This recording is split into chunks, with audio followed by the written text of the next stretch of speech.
beautiful day. It's a sunny day. I can't think of a better day to start a new season of Arthur here on Elwood City Limits, the episodic Arthur podcast. Lucas, have you... listen, I'm a hermit. I have hermit tendencies. I have not been outside today, not even on the balcony, so please tell me that you have been taking advantage of this beautiful day, this beautiful spring day that we have.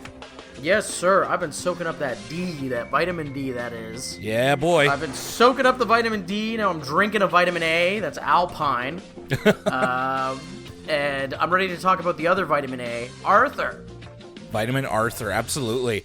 I mean, hey, listen, I'm not saying that my own proclivities towards staying inside and sheltering are good for me, but I'm just saying that even when it's a nice day outside, my first reaction isn't always, I gotta go outside. It's, everybody's going outside, but not me. I'm going to stay inside.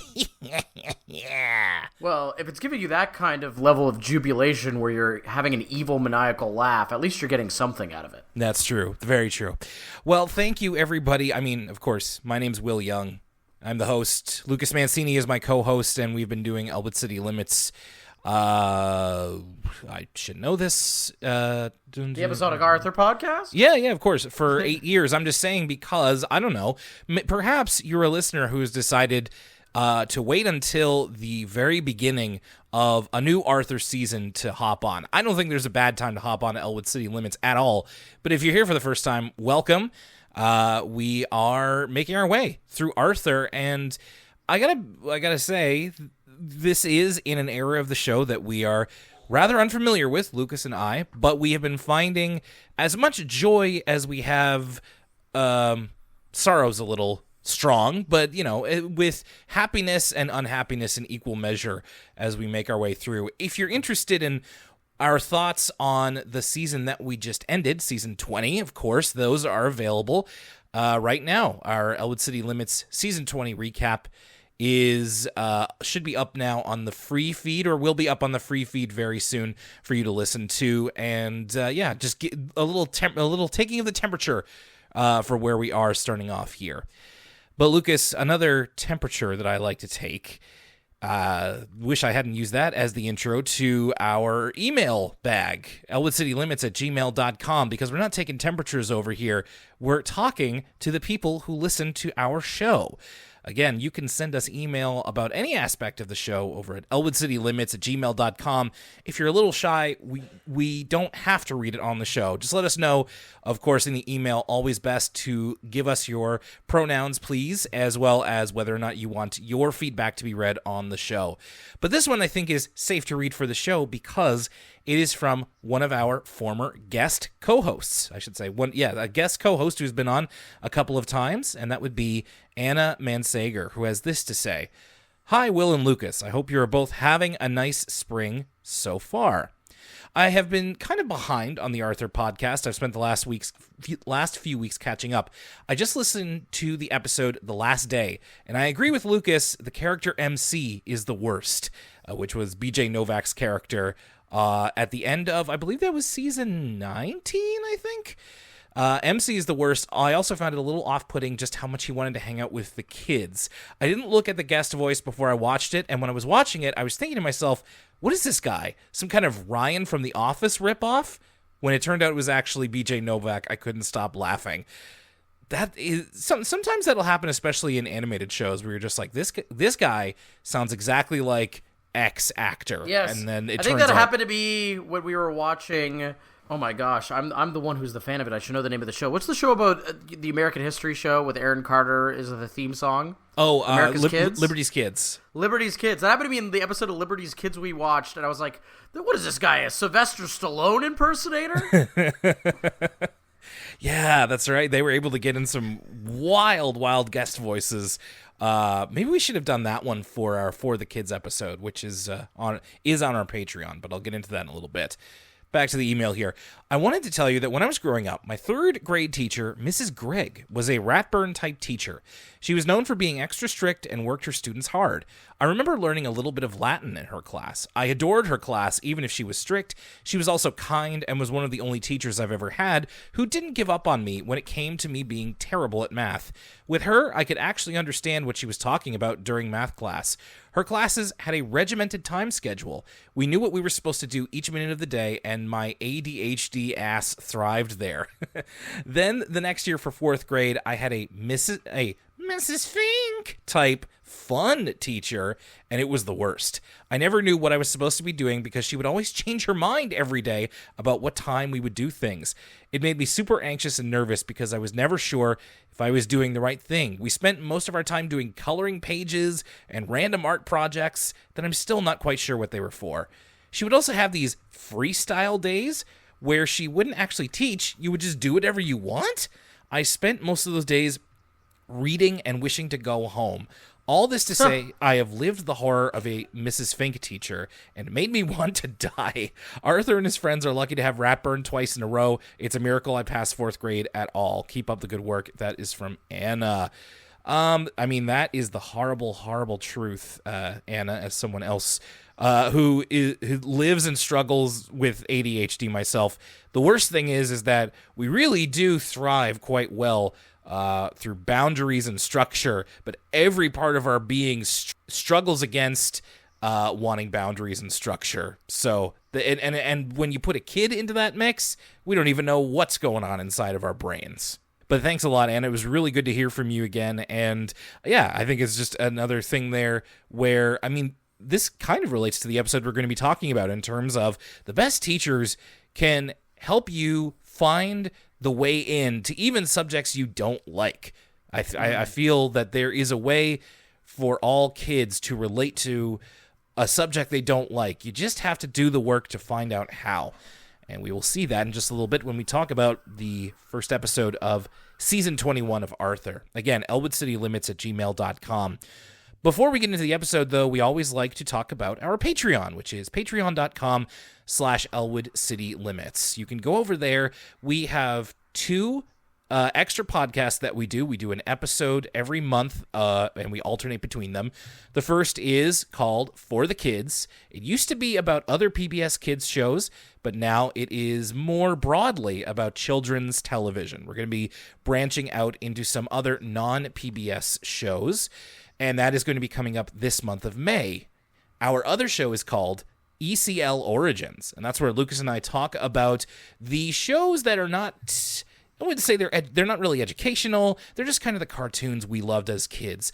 We just finished an episode in April about Dragon Ball, the Dragon Ball franchise, and we watched an episode of Dragon Ball that we talked about there. It's a great episode. We're quite proud of it, and if you want to check it out, it's at patreon.com/elwoodcitylimits. We put up the previews on the free feed, and to join the Patreon, it is pay what you want. I believe you can pay as little as $1 or $1 or so to get access to both of those podcasts, our sister podcasts. It's an incredible value. You're also getting a lot of videos, commentaries, special announcements, and more. And the For the Kids podcast has over 50 episodes. ECL Origins has, I believe, I want to say like 7, but they're each an hour long. So if you're hurting for podcast content, you can go over to Patreon. You also get Discord access through Patreon, our private Discord server, and you get your name read on the show, as I'm about to do right now. I just want to add that new episode, the Dragon Ball episode, is an all-time favorite of mine as well. Yeah, we had a great old time recording that, and very proud of how it came together. We want to thank those who are supporting us, such as Teresa and John Griswold, Shayna Bennett and William Moore. Thank you to Yoshi, EJ Acra, and Revd. Thank you to Vinny Cataldo and to Alex K. Thank you to KDP and Jack. Thank you, Nehemiah Unimuk and Nick Vuono. Thank you to the Flying Sparks 32 and Zara. Thank you to Biblio, CJ, and Rowan S. And as I always like to say to our patrons, if it's been a while since you've heard your name, I promise we're not ignoring you. I just have a long list that I go through, kind of scattershot, but I do keep track of whose names have been said recently. If it feels like you haven't heard yours in a while, just let me know. I would be happy to say it. So Arthur Season 21, a lot of times when we start a new Arthur season, there's quite a bit to talk about. In fact, in the last few seasons that we've covered, a lot of them have had titanic shifts. So Season 20 had the change of animation software that they were using. The couple ones before that, it was the switch from traditional animation to flash animation. There can also be voice actor changes and all that. Really, this time, there's not a whole lot to say. Seasons 20 and 21 were produced at the same time. We already talked about all of the changes to Season 20 in that episode. So if you want to know more about that, we go into heavy detail on it. All there is to say about Arthur Season 21 is this season we're talking about, it aired from October 2017 to February 2018. Lucas, I always like to ask, in that range of time, what were you and I doing, both as a show and separately? Like, where were you in your life? October 2017 to February 2018. This is really interesting because I think that we've now hit a new milestone. You know, the past couple seasons have been a trip down memory lane. They were airing while we were recording this podcast in person because we both worked at the same radio station. Yes. We're now entering an era where I had a drastic change in my life where I was going back to school, changing careers. So I was back in community college, learning a new trade. What about yourself? So yes, at this point, I had left the radio station and I was looking for a job. I had moved in with my girlfriend, who would become my fiance, who is now my wife. This is one of the only things I had going on a weekly basis as I was struggling to find a job. I think before Season 21 is over, I did find a job that I would stick with for a few years. But for right now, things are looking a little bit uncertain, but it's okay. I ended up fine. And you and I, you're right, we had started the Skype era of the show, which now has wildly surpassed the times that we have recorded in person. For good or for ill, I'm personally pleased that we were able to keep the same level of chemistry that we would have in person. I think that it's hard to replace being in the same room with somebody and having that sort of conversation, but I like the way that we communicate with each other over Skype. The thing is that you and I don't even do video calls. This is all audio calls, so we don't see each other when we record these episodes, and I don't know if you'd necessarily be able to tell. We're experiencing the same thing you're experiencing at home, folks. It's theater of the mind. Absolutely, and we make it work because that's what we're trained in, Lucas. When we were on the air in radio, we're not seeing anybody else, so we got to make it work, and it's playing to our strengths, if anything. The only other note about Season 21, beyond when it aired, is that this season, like Season 20, is 7 episodes long. This is the final, the last 7-episode season. They only get shorter from here, if you can believe it. And we'll talk all about that in like a couple months when we get to Season 22. But let's kick it off. Hey, what a way to kick things off with a Binky episode. This is Binky's A game. Although, it's about Binky. But like we've had to do in these recent seasons, we've had to take a little bit of medicine with the sugar and vice versa. So this is a Binky episode, but we start off with, I think, probably the longest running, least favorite character of Elwood City Limits, and that's the Brain. The Brain is reading a comic called Dopey, Dobbs, and Patch. And this whole opening, Lucas, is about sometimes you think you know someone, but sometimes they can also surprise you. So Brain really enjoys this silly comic about a dumb dog and a sinister cat who wears an eye patch. Arthur walks in on him in his mom's ice cream shop reading this comic, and he's killing himself laughing. And as he's explaining what the comic is about, I was like, Brain reads comics like boomers read Facebook memes. Well, it's intentionally supposed to be like a lowest common denominator. If we were to think of this in newspaper comic terms, it's like sub something like Foxtrot is too elevated. This is purely in Garfield territory. It's supposed to be Tom and Jerry, basically, like a Tom and Jerry comic book, gag humor, lowest rung, and the joke here being ignoring the animal hierarchy, of course, that, Brain is pointing out it's a Doberman. Don't you work with Dobermans? Or a Dachshund, rather. He says Dachshund. But the joke here being that Arthur is surprised that Brain has this facet of his personality, that, he could be so intelligent, but he can enjoy such crude art. He's trying to explain why it's so funny to him, but Arthur is... It just doesn't translate. And like... I said that he reads it like boomers reading Facebook memes because he's like, if you look at the dog, he is so dumb, and the cat, I just feel like I have been trapped in a situation where somebody who is 30 to 40 years older than me is doing this, but to like a Minion meme. So it just gave me that vibe. The other examples that Arthur uses is that Mr. Ratburn once had them have class outside because he was in such a good mood, which is not like Mr. Ratburn.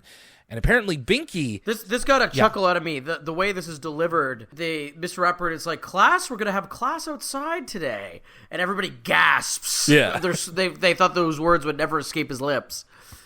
Apparently Binky, you think you know someone... But as we'll see in this episode, I don't think they know Binky very much at all.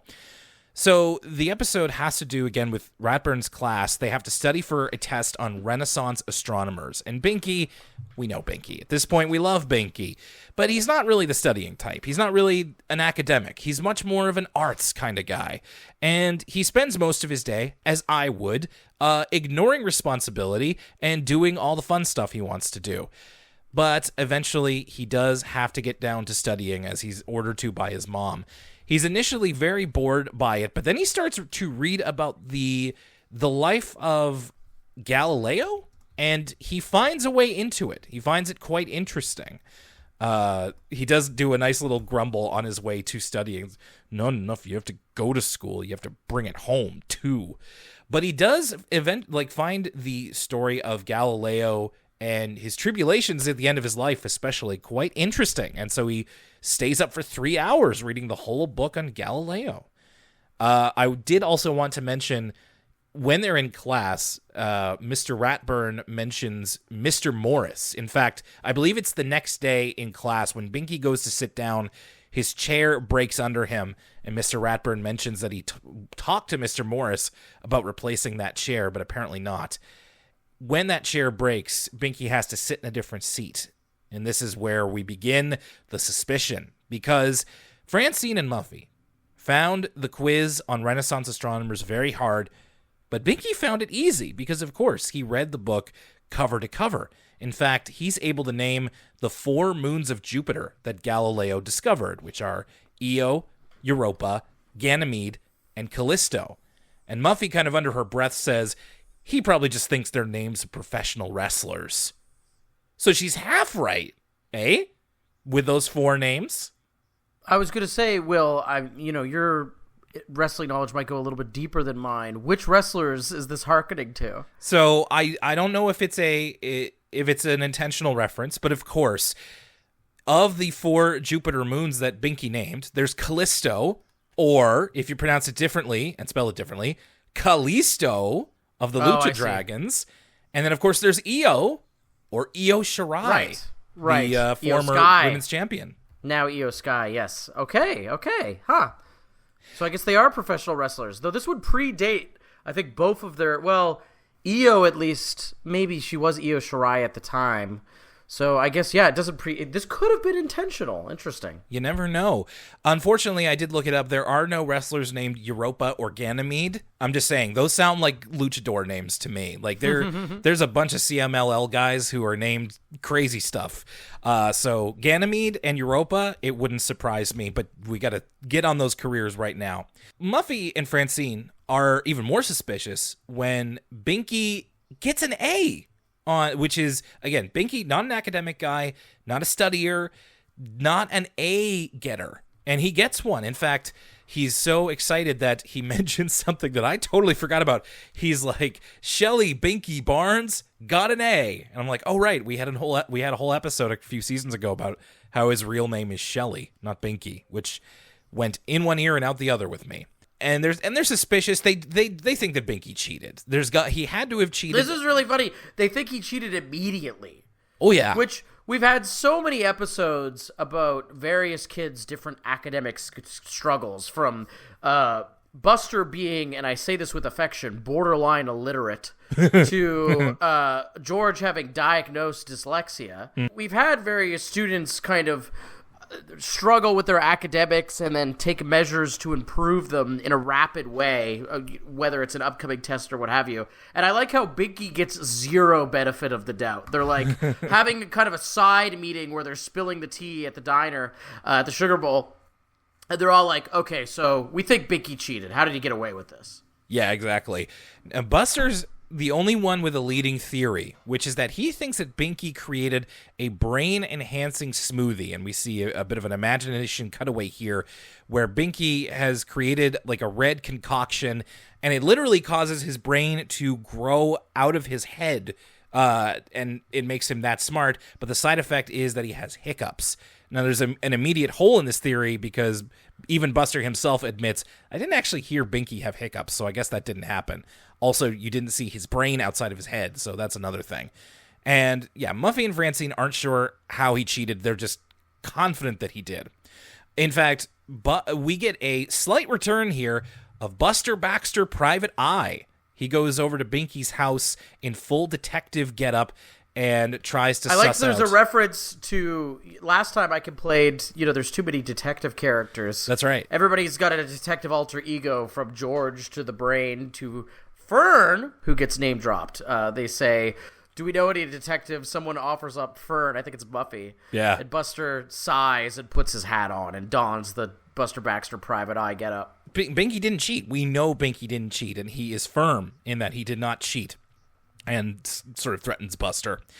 But Binky is self-conscious about this. He doesn't want people to feel like, and Muffy and Francine confront him about it, and he's just, swearing up and down he didn't cheat. So he feels that he needs to change his image a little bit so that he can seem like he's a bit more into school, into studying and everything. So this I really appreciated. I thought this was like a great bit of realism in this episode where, Binky's distraught. He goes to Brain for advice. He goes, why won't anybody believe me? And Brain really quickly, this is Brain being helpful, not a know-it-all. Right. He really quickly diagnoses the problem, and this would be the problem in real life if this was a real situation. He goes, it's an image problem. You just don't seem that into school. Which is true. It's kind of why they're so quick to disbelieve him. Brain's really kind of seen the situation. He's seen the forest for the trees and kind of isolated what the issue is. So I thought it was interesting. It's not usually that so early in an episode someone actually kind of isolates what the exact reasoning would be in real life. And from this, Binky thinks, well, it's got to be like an image makeover. And he comes to school the next day. Lucas, as always, you're the more fashion-minded of the two of us, but I just put here, Binky's dressing. Yes, he is dressing. He got that on. Yeah. As they say. I wouldn't rock the bowler hat. That's the one element of this that I definitely would not be caught wearing. Okay. However, everything else, this is like what I wear to work. Binky's essentially wearing a Lucas costume in this outfit. Like, I think I have that blazer that he's wearing. So, I 2 thumbs up from me. And also 2 thumbs up for this whole segment of this kind of new character that we have for Binky, this new characterization of intellectual Binky, is probably the funniest part of the whole episode. There's so many good quotes. Everything he says, he goes, nothing like the smell of a good old book by Aristotele, as he can't pronounce Aristotle because he's not familiar. And then when people are saying, Binky, you're acting weird, he goes, can't a lad enjoy the simple pleasures of intellectual identification? So funny. And then when Mr. Ruppert says he's going to give them a test on the material that they received to study the night before, Binky spent the whole night concocting his new image. And so Binky goes, what? I mean, huzzah! I mean, yeah, it's quite the dramatic change. He's over here dressed like Pharrell Williams with the British accent, and it's pretty great. It is a excellent image, and it doesn't really work for him though. He can't quite pull it off. Yeah, so he bricks this quiz, and then there's another science test that's going to be happening soon. And he tries to earnestly study for it. Arthur suggests that he just study for it, and it doesn't really work. He has a moment in the mirror with his, I'm guessing, not his conscience. It's kind of like the devil on his shoulder, but it's not dressed like a devil. It's just like a little Binky with fairy wings that encourages him to bring little cheat sheets with him so that he can cheat on the test. And Binky sadly says, even little Binky doesn't believe me that I didn't cheat. So he has these little cheat sheets that are just little strips of paper that have definitions on them for the science quiz. But he ultimately decides not to use them. And he figures that he just bricked it again, and he didn't do the test. And he's drowning his sorrows in a milkshake. He tells this to Brain, and Brain says, well, actually, when he spent all this time writing down the definitions and the terms, and Brain said, that's also a form of studying. Like, even though you might not feel like it, you did have to actively think of those definitions and write them down. So you did actually study in your own way. And it turns out that worked again because Binky got an A-. Now, Muffy and Francine originally thought that Binky's chair breaking was like a kind of ploy for him to sit elsewhere and to cheat off of someone. But the chair didn't break this time. He was in his old seat, and he still got an A-. And to their credit, Muffy and Francine, when Binky calls them out on it, immediately apologize. And they even end the episode off as Binky is celebrating with, maybe we don't know Binky Barnes as well as we thought we did. Which is, like, surprisingly humble for somebody in this position in a cartoon. I was actually kind of impressed. And now, a word from us kids. And now, a word from us kids. If you're a bit newer to this, a lot of times in the uploads that we are watching, which are legal uploads, by the way, I do want to put that out there, we do have the And Now a Word From Us Kids segments preserved in the middle. And if there's something that's funny or kind of silly, we tend to talk about it, but not for very long, especially I don't think in this one. There's nothing really too much to report on, although as we do like to say, this is only kind of related to the episode it comes after. One of the kids that they interview tries to, Binky was learning about Galileo, and now we're learning about famous women of history. And yeah, their project is to do reports on famous women and paint pictures of them.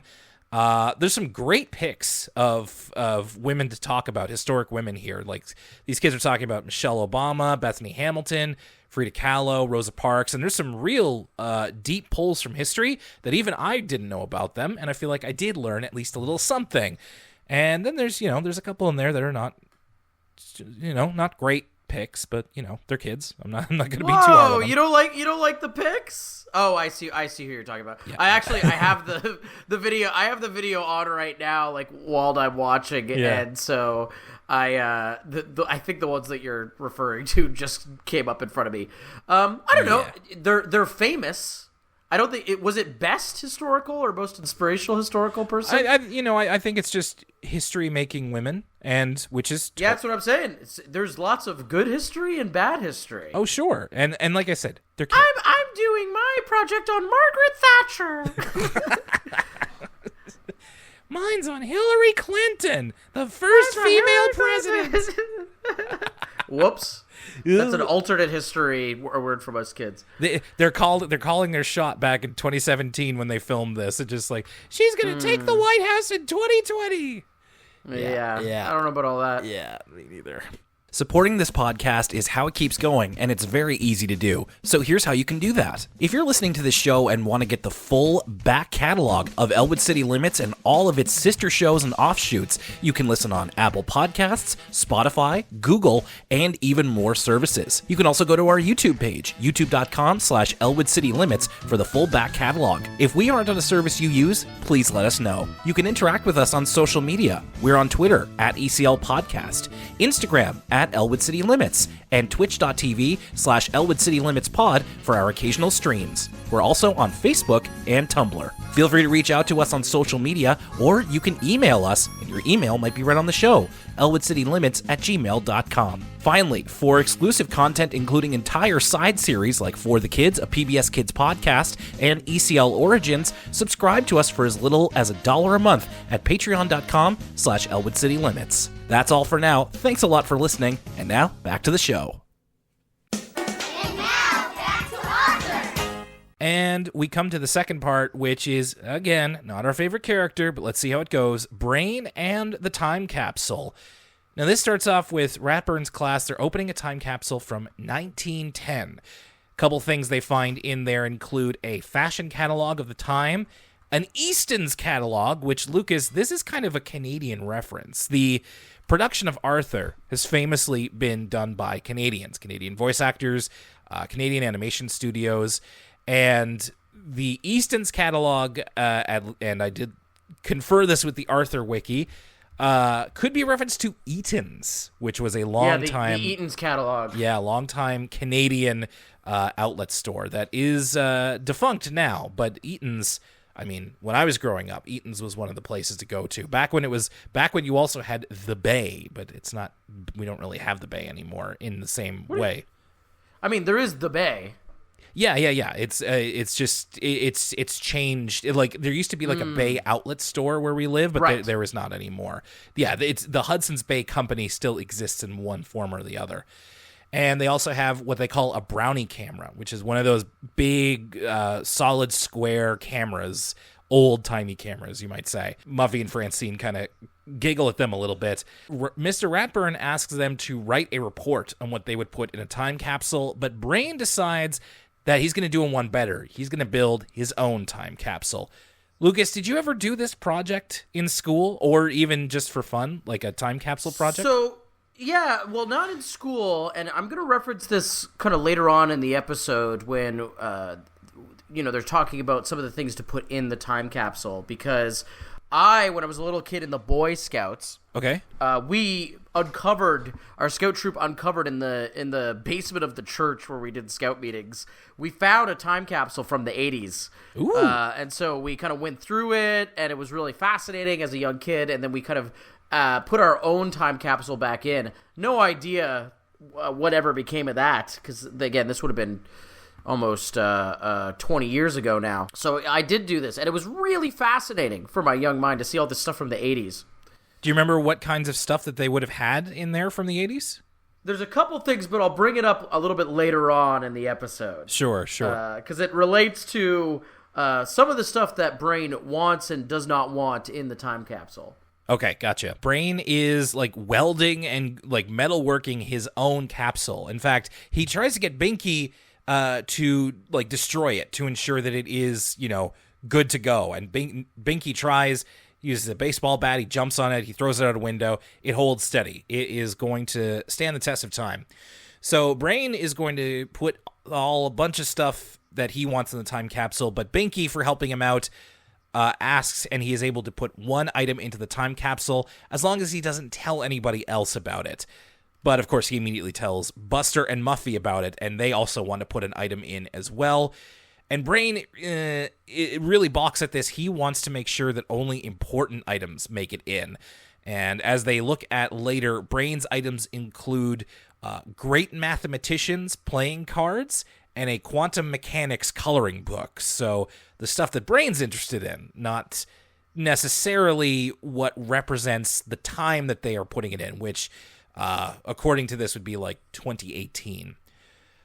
So Brain. Wait, now this is a fun game. What would be the most 2018 thing to put into the time capsule? I feel like 2018. I was talking to someone about this the other day. I literally think 2018 has been memory hold. Well, you said that, and I was like, "What happened in 2018?" I know. It's like, what was? Let me. What even movies came out in 2018? Right. So, like, okay, like, was that? Yeah. So that was halfway through the Trump presidency. Yeah. Is it the infamously bad YouTube Rewind is the first thing that comes out? Yeah, I'm also looking on Google because I'm just like, yeah. What happened this year? And Google knows. Wow, stuck culture, man. Ready Player One came out. That tells you a lot about where culture was at. We had the winter game. We had the Winter Games. So Winter Olympics. 2018 history. It's rare that we get the double Google from both of us. Hey, here we go, Lucas. The year 2018 was marked by milestones in the Me Too movement, a contentious Supreme Court hearing, battles over immigration, and a groundbreaking royal wedding. There was a government shutdown, a super blue Meghan Merkel. blood moon, a super blue blood moon, historic midterm elections, and a very American addition to the British royal family, Meghan Markle, like you said. 10 most significant world events in 2018. I'm so upset that I have to use a website for this. Yeah. I got number one, Will. Sicko Mode came out. Oh, there you go. 2018. Okay, this actually is the set dressing that I needed to understand the era of 2018. 2018 was the year of Sicko Mode and Mo Bamba. Say less. Wow. I believe that feels a million years ago. This was also the year. See, this is how I look through the world. This is the year where the WWE came under huge flack for its Saudi Arabia deal because of the murder of Jamal Khashoggi, the journalist, and which is a huge. It was also really bad. What's that? That was the year the WWE started becoming really, really bad. Yeah, off a deep end. Yeah, absolutely. Yeah, a lot of really bad news this year 2018. So maybe it's not so much we memory hold as we all kind of collectively agreed to forget it. But okay, let's put Sicko Mode in there, and that will stand the test of time 100 years later. I'm a bit more confident in that than most anything else we could do. So Brain begrudgingly allows Buster and Muffy to add their own items for variety, as he says, as long as they don't tell anyone else, but of course they do. And Brain eventually has a lineup of kids who want to put their own stuff into the time capsule. So we do get to see what Binky, Buster, and Muffy are going to put in the time capsule, which is interesting. We've used this trio before recently in the episode where they created the mini golf courses. So it's interesting that they kind of have them as a ready to go trio of characters. Muffy initially proposes 6 seasons of keeping up with the camera hounds. So Lucas, we had the Paris Hilton stand-in with Capri de Vapida, and now it really is 2018. We're moving on to making fun of the Kardashians. These are the camera hounds with a K, which is a more apt. Paris. Who even knows about what Paris Hilton is up to these days? The kind of vitriol that used to follow in her wake has definitely subsided. Definitely, yeah, absolutely. It's kind of a solved discussion at this point. So the Kardashians are kind of a more apt kind of punching bag for this sort of joke. The other thing I wanted to point out is, so the first person to offer up something I think is Binky wants to put his action figure. What's the wrestler's name again? Uncle Slam is the name of the wrestler. So he has like life-size boots that he wants to put in. Right. So, or at first he wants the Uncle Slam bobblehead, but then he decides the Uncle Slam boots. And Brain is really kind of pushing back against this idea. He thinks it's stupid. One of the things that was in the time capsule from the 80s was a picture of Hulk Hogan. Ooh. From the Hulk Hogan's Rockin' Wrestling. His Rockin' Wrestling cartoon. And I was like asking my dad, I was like, what is this? And he had to explain it to me. So that was a part of the kind of cultural makeup of the time capsule that I found. So Brain, already I was team Binky on this, being like, Brain is sorely mistaken, As Herzog famously said about professional wrestling and why he watches WrestleMania, despite being kind of a famous smart guy, a poet must not avert his eyes to the world, and Brain could learn that lesson. Very well said by Werner Herzog. But they also sum up the dichotomy of wrestling in one exchange here, because Brain says, Binky, wrestling is just vulgar entertainment and outlandish costumes for a gullible public. And Binky says, I know. That's why it's so cool. It's like, wrestling sucks. Yeah, it's great. Just quickly, back to Muffy. So Brain denies her the 6 seasons of Keeping Up with the Camera Hounds. Instead, she puts in her Ziptron T5 phone, which is apparently the hottest new phone that Bailey had to camp out for a week in order to get, but she's willing to put it in the time capsule. She also tries to bribe Brain to let her put in her stuffed toys, and Brain is like, I guess, yeah, actually putting in like a $5 bill would be interesting, and Muffy's like, no, you take the $5 bill and let me put in my stuffed toys, but he says no. And Buster wants to put in a Winky cake, which is, of course, a Twinkie. It actually kind of looks like a Swiss cake roll. What are those called? Sorry, look, we do have Hostess over here. I'm just not super familiar with the brand. What's the one that's the chocolate with the white swirl? Joe Louis? Well, that's what we have here in Canada, but there is a Hostess brand. Okay, now again, I'm doing the. I am not aware. First of all, I'm not touching these in Canada, let alone I'm very unaware. Besides like Moon Pie, I don't know what the American. Yeah, it's because it's called a Winky, but it's meant to be a Twinkie. Maybe I'm thinking of a Ding Dong. Maybe that's like a Ding Dong is their. I can't take. Oh no! I'm sorry. Words like this seriously. I'm thinking of Ho Hos. That it looks like a ho-ho, but it's called a Winky. What'd you just call me? No, I'm just I was like, the only other one I have is the Snowball, and I only know that's the coconut one, and it wasn't that. So it looks like a ho-ho. It's called a Winky, and Brain thinks it has dubious nutritional value, but Buster says it will last forever. Eventually, Brain's capsule becomes overstuffed. He literally cannot close it, so he decides to leave out Binky's Uncle Slam boots. He just puts them away in a drawer and doesn't tell him.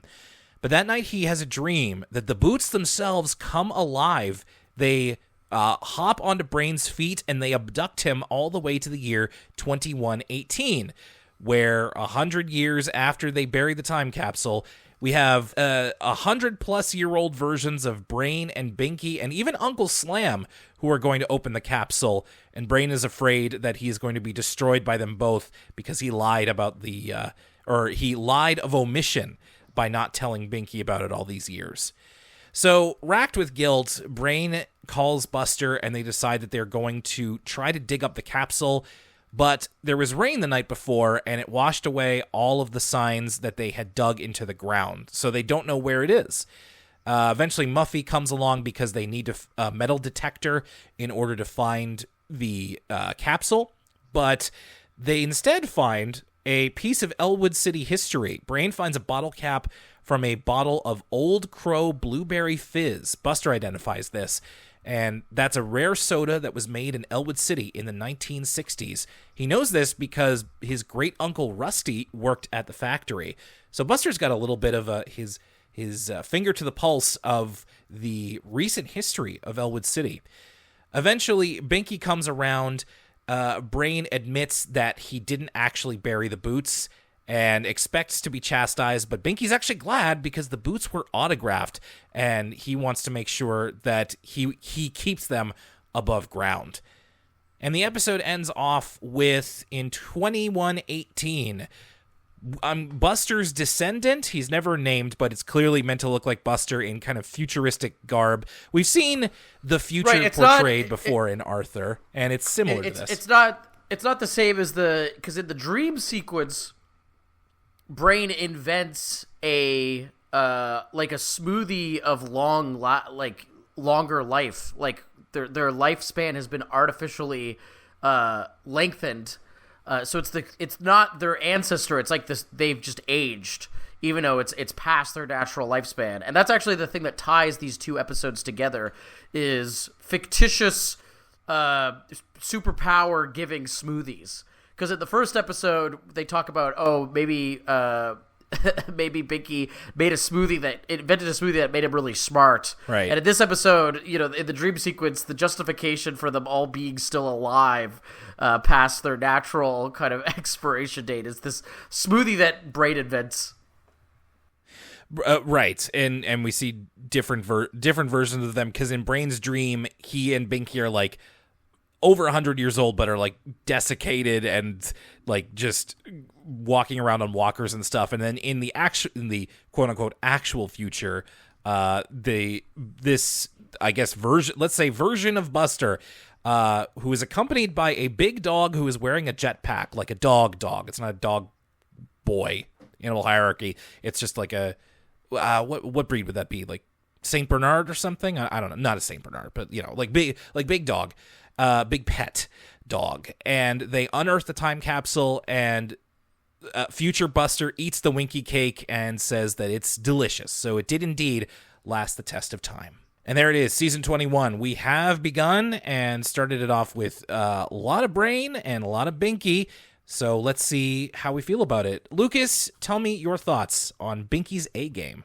So we get 2 episodes, and like you said, lots of Binky in both. I wrote down, we're eating this week. What a way to start off a new season. Loved Binky's A-game. It's a very simple episode. There's not even a B-plot. It's really just about this story of Binky.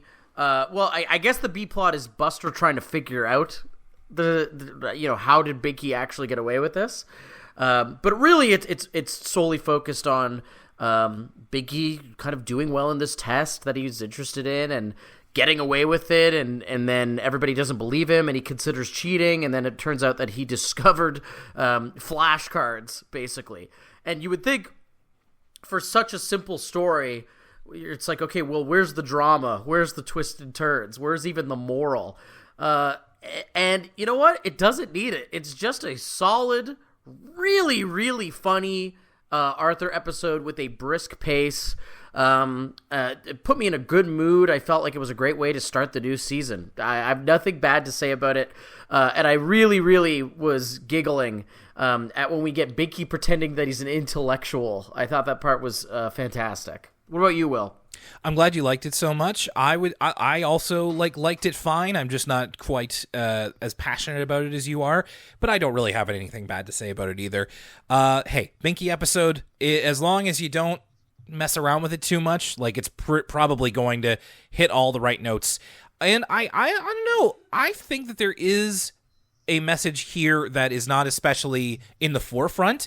And I think that goes along with what we were talking about in the email, which is that even kids who don't have, or who are not considered to be, academic or interested in studies, I think that this posits the theory that any kid can excel in a certain subject if they find a way to relate it to the things that they're interested in. And that's what Binky did, and he exceeded beyond anybody's expectations of him. I definitely think there is a message in here about, people can surprise you. Don't let your expectations dictate how you feel about a person. But I think, in an education setting, that's an important thing to know and to consider, that even though, I'm not good at math, I have found in adulthood that I am actually quite strong at mental math. I'm very good at adding it all together.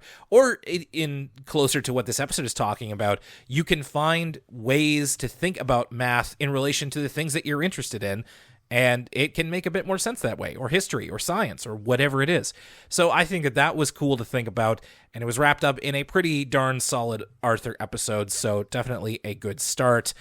I would also say the same for Brain and the Time Capsule. I'd say probably the Binky one is the one I prefer of the two of them, but we're always concerned that Brain is going to be the annoying know-it-all that he can be sometimes, and I think that the last time we had a Brain-focused episode, what we appreciate is when Brain can learn from playing that role, and where, he's not proven right for being a stick in the mud or a know-it-all or whatever it is. So he starts with his idea of what the time capsule should be, And then over the episode, he begins to understand that it needs to be more indicative of a lot of different people and not just him. Now, of course, it ends up being something that's like him trying to navigate potential conflict with Binky, and I wouldn't say that it's a message episode in any way.